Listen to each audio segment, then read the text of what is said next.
Pour une fonction qui va de Rn vers Rm, on vient de voir donc deux concepts qui sont très importants par rapport à cette fonction-là, deux propriétés qu'elle pourrait avoir. Elle pourrait être continue ou elle pourrait être dérivable. Alors, ce sont deux concepts a priori différents. Dans cette capsule, on va étudier un peu le lien entre ces deux concepts-là. OK, alors si je pouvais faire un bref recul, puis synthétiser un peu certains concepts importants qu'on vient de voir dans les capsules antérieures. Si je prends ici une fonction qui va de Rn vers Rm, et puis je prends un point dans le domaine de la fonction, il y a deux concepts importants qu'on a vus. C'est possible que la fonction, elle soit continue au point x0. Puis ça, on a vu que la définition de ça, c'était via une limite. Si jamais on est capable de montrer que cette limite-là est vraie, alors, par définition, ça veut dire que f est continu au point x0. On a aussi investigué une autre propriété qui s'appelle la dérivabilité. Et puis, on a dit que bon, f est dérivable au point x0. Puis ça aussi, ça se définit en termes d'une limite, mais une limite qui est complètement différente à celle-là. C'est pas la même limite, là. C'est deux choses différentes qu'on calcule. Fait que, a priori, en regardant ça, on pourrait se poser la question, est-ce qu'il y a un lien entre ces deux propriétés-là? Est-ce que si une fonction a une des propriétés, elle a nécessairement l'autre? Et puis, bon, à partir du calcul différentiel en première année, vous savez déjà que ce n'est pas nécessairement le cas. J'ai rien qu'à prendre un exemple très très simple comme la fonction y égale la valeur absolue de x. C'est une fonction qui est continue. Je suis capable de tracer son graphe sans lever mon crayon. Mais par contre, donc elle est continue, mais à cause du coin ici à l'origine, ce n'est pas une fonction qui est dérivable. Donc certainement qu'une fonction soit continue, c'est une condition qui est plus faible que la dérivabilité. Alors, le résultat principal, ou un des résultats principaux qu'on va voir dans cette capsule ici, c'est que quand la fonction est dérivable, automatiquement, elle doit être continue. Donc, le prochain théorème qu'on va montrer, essentiellement, donne la direction suivante dans l'énoncé logique. Que si f est dérivable au point x0, si f satisfait cette condition ici, automatiquement, f satisfait cette condition-là. Okay? Alors, ça prend une démonstration mathématique pour conclure ça. Alors, ici, dans vos notes, je ne vais pas passer à travers la définition. Ce qui est important, c'est l'énoncé du théorème ici. L'énoncé du théorème, c'est le suivant. Une fonction f qui va de A dans Rn vers Rm, x0 un point de A, tel que f est dérivable en point x0. Fait, si je sais d'une manière ou d'une autre que f est dérivable au point x0, automatiquement, f doit être continu au point x0.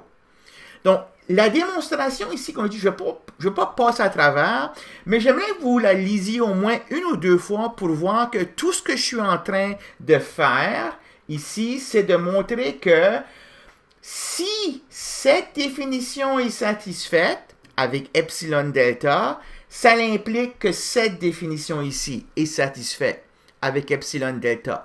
Alors, je vous demandais d'essayer de vous orienter dans la démonstration pour arriver à vous convaincre qu'effectivement, c'est ça que j'ai fait. Alors, bien sûr, je ne m'attendrai pas à ce que vous ayez été capable par vous-même d'arriver à cette démonstration-là tout seul là, d'un premier coup.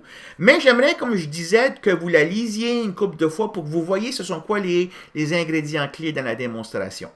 OK? Alors, donc c'est un résultat qu'on va prendre pour acquis maintenant. Si jamais, soit qu'on nous dit que la fonction est dérivable, ou d'une autre manière qu'on connaît que la fonction soit dérivable, alors automatiquement, elle doit être continue. Alors, c'est un résultat fort, ça. On peut s'en servir à plusieurs reprises, puis on va le faire durant ce semestre ici. Alors, ça, c'est un premier lien qu'il y a entre la dérivabilité et la continuité. La dérivabilité implique la continuité. Okay? L'inverse, c'est pas vrai en général. Puis, encore une fois, je vous réfère à cet exemple ici. Un autre lien qu'il y a, c'est via une définition que je vais poser ici, la définition 2.23, c'est ça que je vais entendre par une fonction de classe C1. Donc, même scénario que d'habitude, on a un ouvert dans Rn, une fonction qui va dans Rm, et puis ça va être une fonction qui est telle que les dérivées partielles, vous vous rappelez donc, il y a m fois n dérivées partielles. Les dérivées partielles dfi sur dxj existent pas seulement en un point de A, mais existent partout sur A. Et plus que ça, chacune de ces m fois n expressions-là devient une fonction sur A, une fonction scalaire sur A. Donc, on est capable d'investiguer leur continuité. Donc, supposons que chacune de ces m fois n fonctions ici sont continues partout dans A. Sont continues partout dans A. Donc, c'est une définition, une fonction qui satisfait cette propriété-là. On dit qu'elle est de classe C1 dans A. Alors, on dit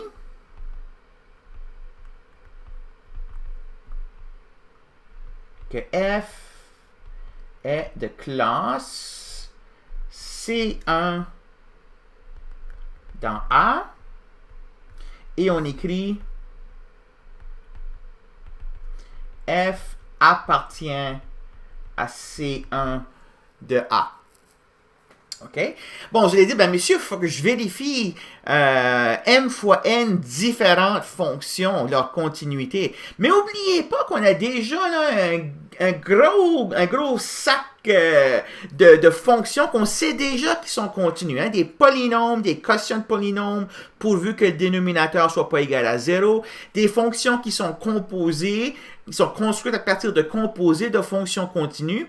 Alors, il y a beaucoup d'exemples qu'on pourrait voir en application qui sont tels qu'on pourrait facilement et rapidement vérifier cette condition ici, OK, à coup d'œil. Justement par ces propriétés-là qu'on a déjà investiguées quand on a investigué la continuité. Donc, pourquoi j'ai posé cette définition-là? C'est à cause du théorème suivant. Le théorème 2.24 qui dit si f est C1, alors f est dérivable. Si f est une fonction de classe C1 sur A, alors f est dérivable sur A. Donc, ça, je ne le démontrerai pas. On va accepter le résultat, mais ça, c'est un résultat qui est vraiment utile.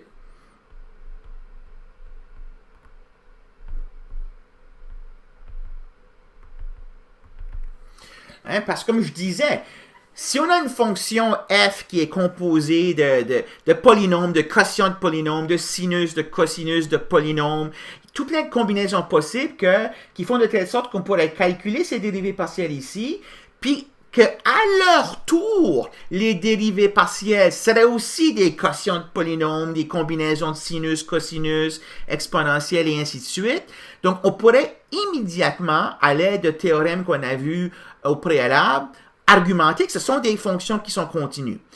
Donc, vérifier qu'une fonction est de classe C1, c'est quelque chose qui peut se faire assez rapidement, dépendant de la forme de f.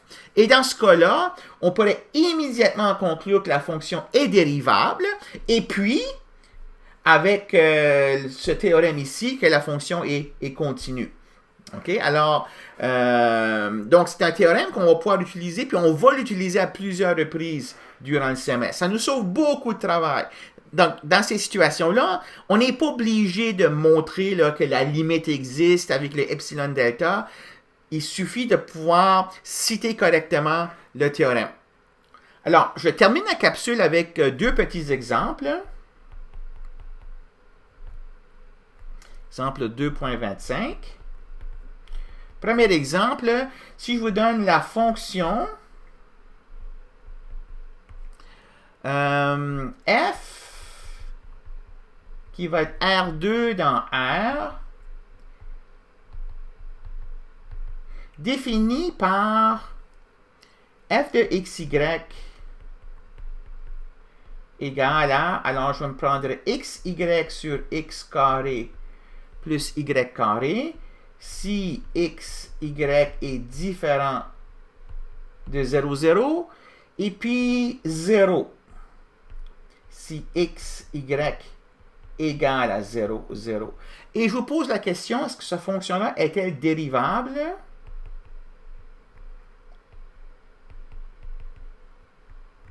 Au point 0, 0. Bon, vous irez voir dans une capsule antérieure à l'exemple 2.5, on avait en fait étudié cette fonction ici. Cette fonction ici, on l'avait étudiée, puis on avait montré que cette fonction-là n'avait pas de limite quand xy tendait vers 0, 0. Vous vous rappellerez, là, c'est l'exemple où est-ce qu'on avait dit on approche l'origine selon différentes droites, et puis on avait obtenu des limites différentes selon la droite qu'on utilisait pour approcher l'origine. Donc, à cet exemple-là, on avait montré que la limite de cette fonction ici n'existe pas quand xy tend vers 0, 0. Ainsi, ça veut donc dire que la fonction ne peut pas être continue au point 0, 0. Et puisqu'elle ne peut pas être continue au point 0, 0, elle ne peut pas être dérivable au point 0, 0. À cause de ce théorème ici qui dit si elle est dérivable, elle est continue. Donc, si elle n'est pas continue, elle n'est pas dérivable. Hein? On prend la contreposée. Donc c'est ça l'argument que je vais écrire ici. Donc, solution. Non, car elle n'est pas continue.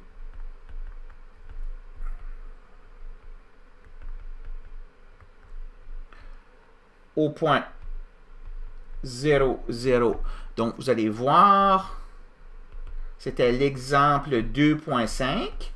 On avait montré que limite quand x, y tend vers 0, 0 de f de x, y n'existe pas. Donc, par le théorème,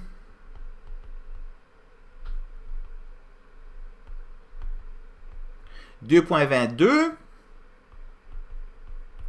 elle ne peut pas être dérivable au point 0, 0.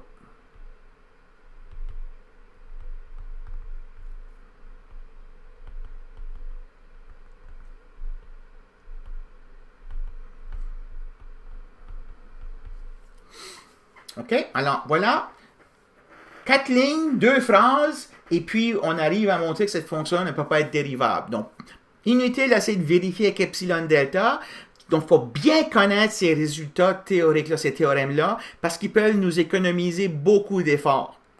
Okay? Puis arriver à des conclusions qui sont assez puissantes.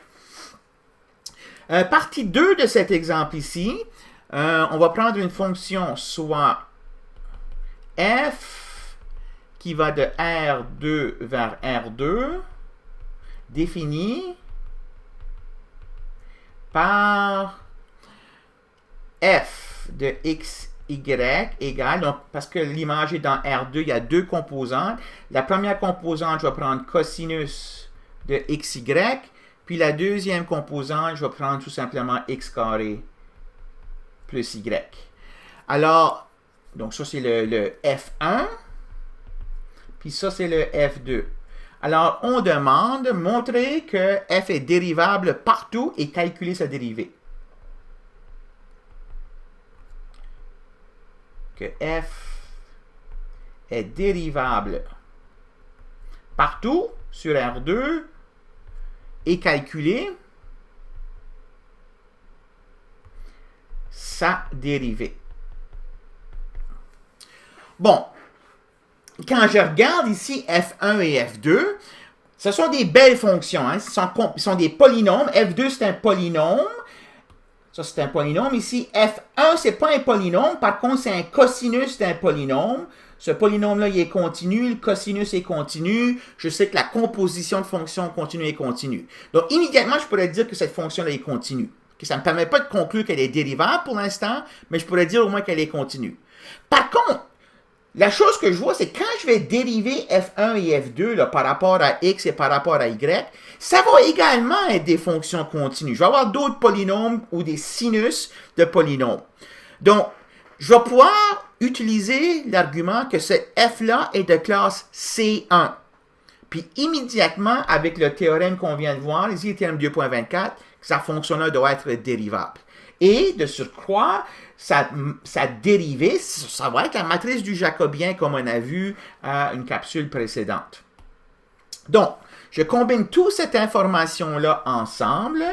Je vais d'abord calculer df1 sur dx. df1 sur dx, c'est moins y sin de xy. df1 sur dy, c'est égal moins x sin de xy. J'utilise la règle de dérivée en chaîne ici. df2 sur dx égale 2x. Et puis df2 sur dy égale à 1. Fait, ces deux fonctions ici sont des polynômes. Elles sont continues. On sait que des polynômes sont continus. Okay? Alors, j'écrirai pas ceci, là, mais il faudrait que vous écriviez tous ces arguments ici dans une bonne solution. Donc, dire ça c'est un polynôme, ça c'est un polynôme, les polynômes sont continus, tel que vu en classe. Deuxième, xy ici est continu, sinus est continu, donc sinus de xy est continu. Ça, c'est un polynôme, c'est continu. Le produit de deux fonctions continues, c'est une fonction continue. Donc, ça, c'est continu. Ici aussi, xy, c'est un polynôme, c'est continu. Sinus, c'est continu.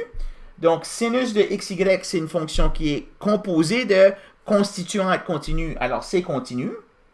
Moins x, c'est un polynôme continu. Donc, le produit de moins x avec sin de xy, produit de fonction continue, c'est continu. Ce sont tous des résultats qu'on a vus. Donc, ces quatre dérivées partielles ici sont continues. Donc, sont continues sur R2. Ça veut donc dire que f est de classe C1 sur R2, puis par le théorème, ça veut dire que f est dérivable sur R2. Et, comme je disais, on a vu que quand une fonction est dérivable, ben, sa dérivée, c'est sa matrice du Jacobien. Et puis, j'ai déjà calculé les quatre composantes. Alors, j'ai moins y, sin de xy, moins x, sin de xy, 2x et 1. Alors, ça, c'est la dérivée de cette fonction ici. OK? Alors, encore une fois, l'économie d'efforts substantielle, juste en recueillant tous les morceaux d'informations qu'on a déjà développés. Hein, donc, voilà ici pour ce genre de questions ici. On en fera d'autres au DGD prochain. Donc, ça termine cette capsule numéro 19.